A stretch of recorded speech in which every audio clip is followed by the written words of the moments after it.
All right. Welcome to Awakened Ave. So it's day 68, I believe, of living out in a tent full time, minimalist, homeless by choice. I gave away all my possessions and kind of moved out into a tent for an adventure, man. And you could be happy anywhere. And it's been a joyous ride. And I said I would do 60 days, and I'm still there. And I'm starting to transition into a different adventure that'll be equally as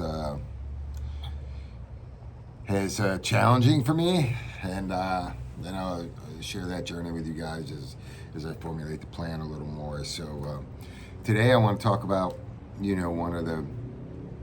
one of the first things that was really instrumental in my awakening, and kind of give you my perception on it, and that is Plato's Allegory of the Cave, and you know it was published, I think, back in 380 BCE, so it's about 2,500 years old, and it says a lot, in my opinion, about my particular journey now and how I see things. And it was very instrumental in me in the beginning of my awakening to realize this writing, and for a lot of reasons. And number one being that it was written 2,500 years ago, and a lot of times we hear people say the world just doesn't understand today, and and to realize that this writing was 2,500 years ago, and they were having the same problems back then as we're having today.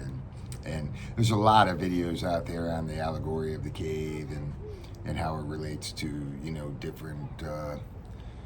A lot of different people see it a different way, and that's what an allegory is, right? It's a story. It's like a metaphor for a deeper meaning, and some people relate it to philosophical things. Some people relate it to government or education or knowledge, and some people relate it to spirituality. So it doesn't really matter what it means to me. It is, what does it mean to you? And but I'm going to give you my take for whatever it's worth today, and how instrumental it was to me. Initially, when I first awakened, I went on this quest for knowledge. I was thirsting for to know, right, and what had happened to me, and this was one of the first realizations I had of just of the nature of what happened to me, and that it does very little good to try to awaken the world, right? So first of all, Plato was a philosopher, and one of the most famous, and studying underneath him was Socrates. So it's a long lineage of deep thinking, and the allegory of the cave is a story, right? It's an allegory. It isn't really clear what the meaning is, because the meaning is more important to the reader. So in the allegory of the cave, he and there's several reasons why he had to make it an allegory. This was a time in the world where it was blasphemous to outright challenge certain governments, and people were getting crucified for telling their truth, right? So there's a lot of reasons why he may have chose to make it an allegory or a story, but again, it's, what does it mean to you? So in the allegory of the cave, he writes, and it's really short writing. He describes this cave, and where people are chained in position, staring at a cave wall, and they can't move their heads or necks, and they've been chained in this position since birth, and the only thing they can see or experience at all is directly in front of them on the cave wall. There's some sort of light source behind them, and a pathway between them and the light source, and occasionally images are projected, which are just shadows, right? But on the cave wall. So the light source illuminates these images and projects an image on the wall, a shadow on the wall. And these beings, these people, have never seen anything except for the image on the wall. They can't see each other, right? Their only experience is what they see on that wall. And you can kind of look at it as like a movie theater, is where you're seeing this big screen in front of you, and from on occasion, images are dancing across this wall, shadow puppets, and you come to know that is reality. So they might see an image, and they would start to name this. They would play this game, and they would name it a dog or a tree or an elephant, or it doesn't matter what it is, a lion, a squirrel, and they would name these images, and they would play a game just to see who could guess the next image that was coming up, or who was the fastest in naming a particular image that they saw on the screen. Doesn't say why they're chained up. It doesn't specify the reasons. It just says their reality is the images that they see on this wall, and they have no reason to believe that anything else ever exists. And one day, it doesn't say why, but one of these prisoners stands up, and you can imagine the struggle of standing up after having been in this position for so long, and his chains are somehow released, and it doesn't even specify if somebody unlocked him or if he was never chained and he just thought he was chained, right? And he turns around for the first time, and he sees this fire that is providing the light for the shadows to be on the wall, and it's his first time ever experiencing anything that isn't on that screen of that cave wall, anything that's not shadows. And he looks down, and he sees these figures that are on the end of a stick, kind of like a puppet master, and he realizes for the first time that the images that he's seeing on the wall isn't real at all, and that a real dog is that which was on a stick, and he has his first realization, or his first kind of moment of clarity and awareness, and it doesn't really dictate how he felt, but you can imagine just how confused he probably was, and it doesn't even say who the puppet masters were, right, or who the people were that were prancing these objects in front of the fire, between the fire and them, to put the image on the cave wall. So the next thing it says is that he is dragged up the mouth of the cave. It's not like he was exploring or investigating. He was dragged up the mouth of the cave, and he enters outside for the first time, and his eyes are in pain, and it takes him a while to adjust to the sunlight and the brightness of being outside, and he suddenly realizes that the things that he was seeing in the cave weren't reality at all, and there's a much larger experience from being outside, and he's seeing a dog or a horse or a tree for the first time, and the colors and the absolute beauty of being outside, and he realizes that the sun is the giver of all delight and all the true reality, and that they've been blinded or kept from the truth his entire life. And he's overjoyed, and he runs and just celebrates knowing the sudden knowing of the true reality of life. And then in the moment he realizes his selfishness, and that it would be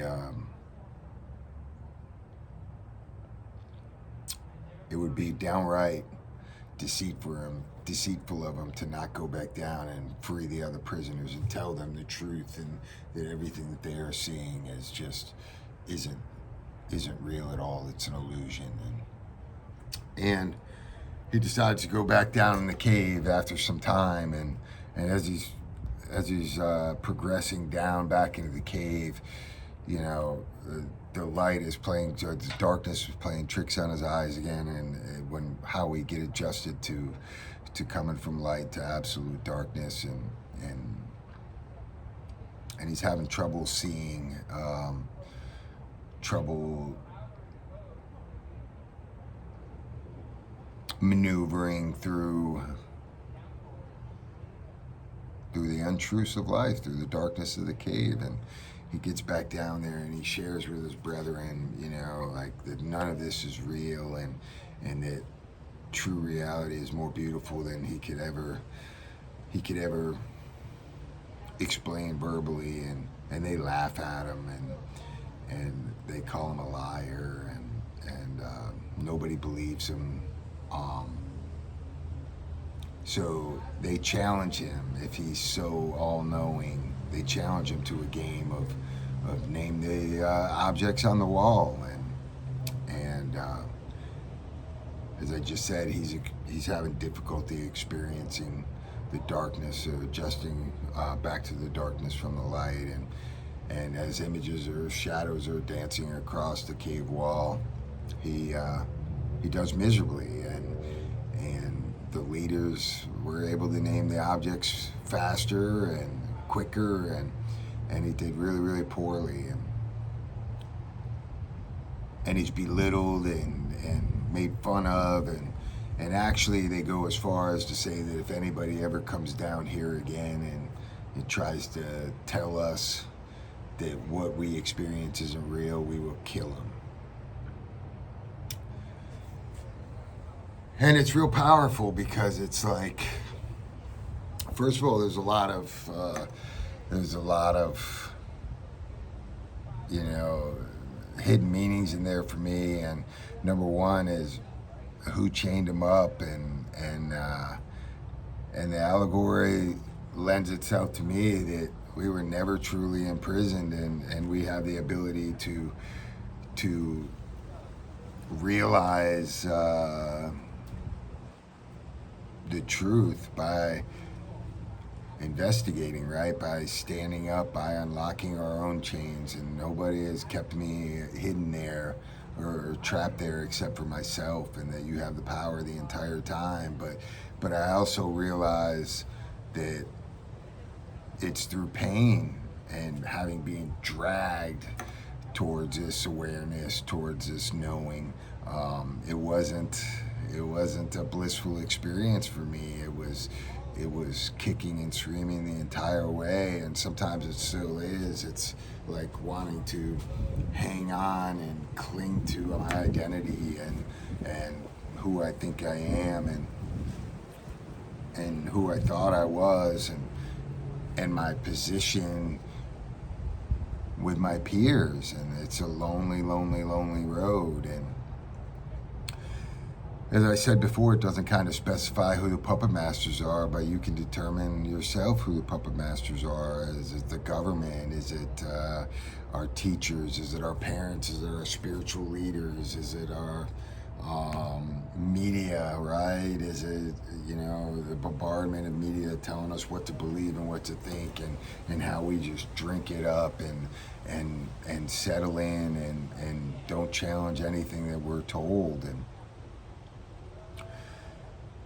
And you know, even deeper for me is this realization that when I obtained some truth, is this desire to awaken others and to share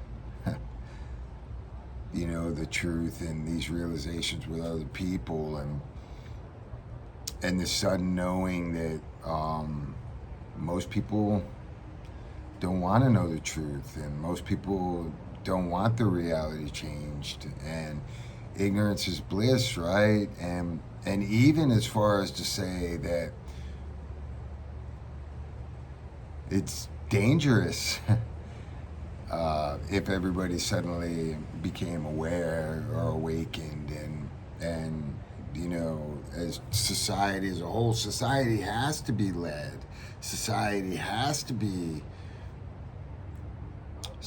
as we know it has to be led. It has to be taken along and deceived, right? Because the sudden awakening and the sudden freeing large amounts of the human population to the truth would be chaotic, and that utopia doesn't necessarily exist, right? And I think when we awaken, we all feel this calling or this need to awaken others and to tell them just, you know, who the puppet masters are, and how we've been deceived or lied to, and of course we're all gonna do our very best to spread our light to others, but if you really think about what it would be like if everybody on the planet suddenly awakened, right, was suddenly dragged up this cave and seen reality for or a greater reality than the one that they have known, just how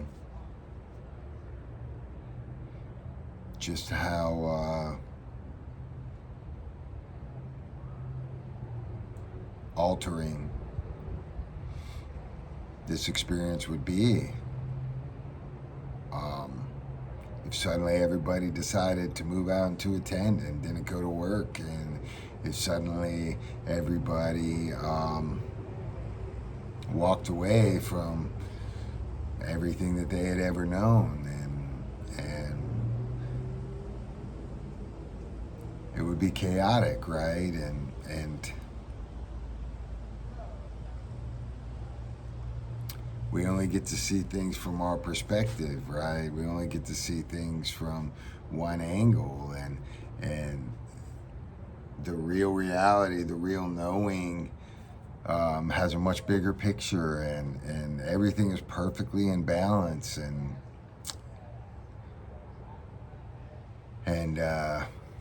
it's not for Howard to question everybody's individual plan. And I've kind of let go of that desire to awaken the masses, and it's an individual journey, and it takes what it takes for each and every single one of us, and I'm no longer feel responsible for enlightening the world, and the truth is that we see this reality, the sun, the beauty around us, the colors, the absolute joy and harmony of everything. But is that just another room in another cave? And is there more to be explored, and more to be revealed, and more to suddenly experience? Is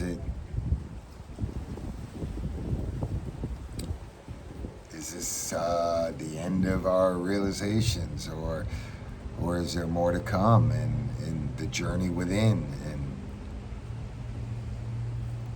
And I think for me, that is where I put my focus, is the exploration never ends, and I'm knowing this place for the first time, and I'm looking within for more realizations, or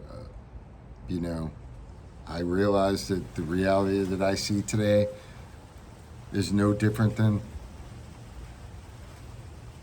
the one I saw completely asleep in the cave.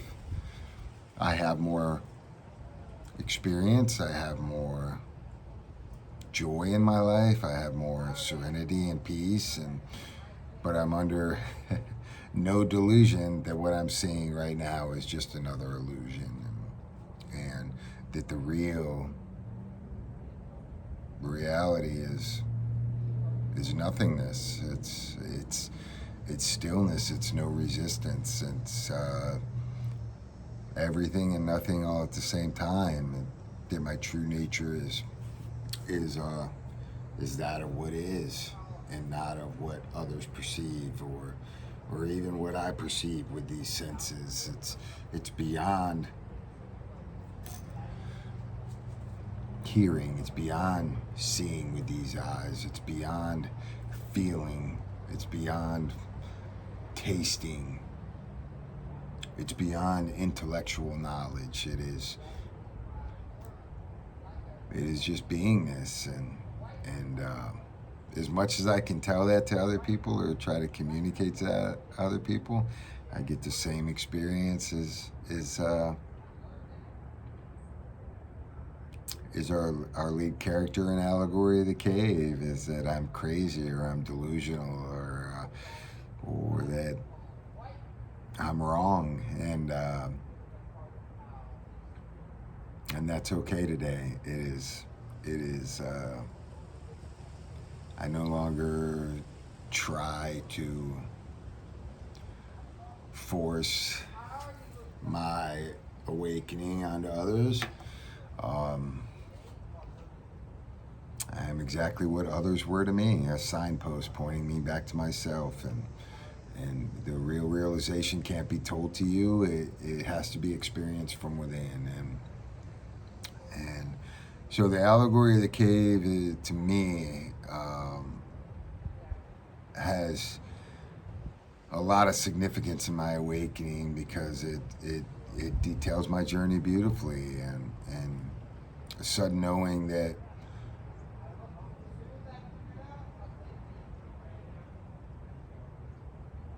I do my best to play the role of somebody who can be a signpost to others, but that their journey is an individual one, and they must walk it alone. And even biblically, right? There's a line in the Bible, and forgive me for my scholars out there, that says, I feed him milk because he can't handle the meat. And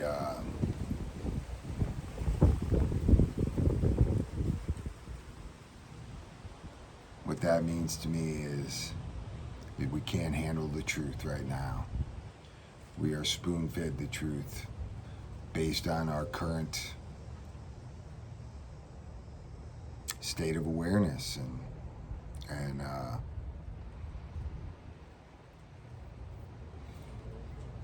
they line up beautifully. So if I could share anything with anybody, it is to start your own investigation, start your own adventure, look within. Ask yourself these questions, because I can't tell them to you. Plato can't tell them to you. Nobody can tell them to you. They have to be experienced. I appreciate you for watching. Let me know your thoughts. Comment on what the Allegory of the Cave means to you on your particular journey, and I really, really, really appreciate you guys for watching. Namaste.